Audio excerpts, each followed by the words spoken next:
Friends, నేను మీ సన్నీని. Welcome back to my YouTube channel Kirak informations.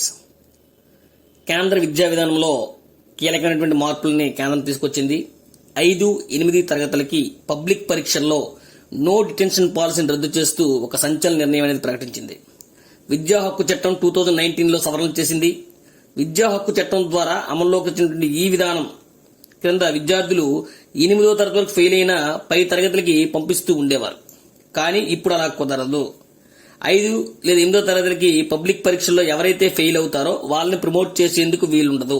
ఈ విధానం ద్వారా వాళ్ళకి మళ్ళీ 2 నెలల్లో సప్లిమెంటరీ పరీక్షలు రాసే అవకాశం ఇచ్చారు. అయితే అందులో కూడా వాళ్ళు ఫెయిల్ అయితే అవే క్లాసుల్లో కొనసాగాల్సి ఉంటుంది.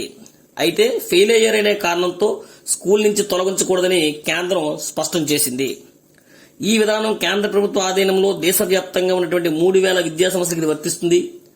కేంద్రీయ విద్యాలయాలు, నవోదయ విద్యాలయాలు, సైనిక్ స్కూల్స్ విద్యా సంస్థలకి ఈ మార్పులు కూడా వర్తిస్తాయి.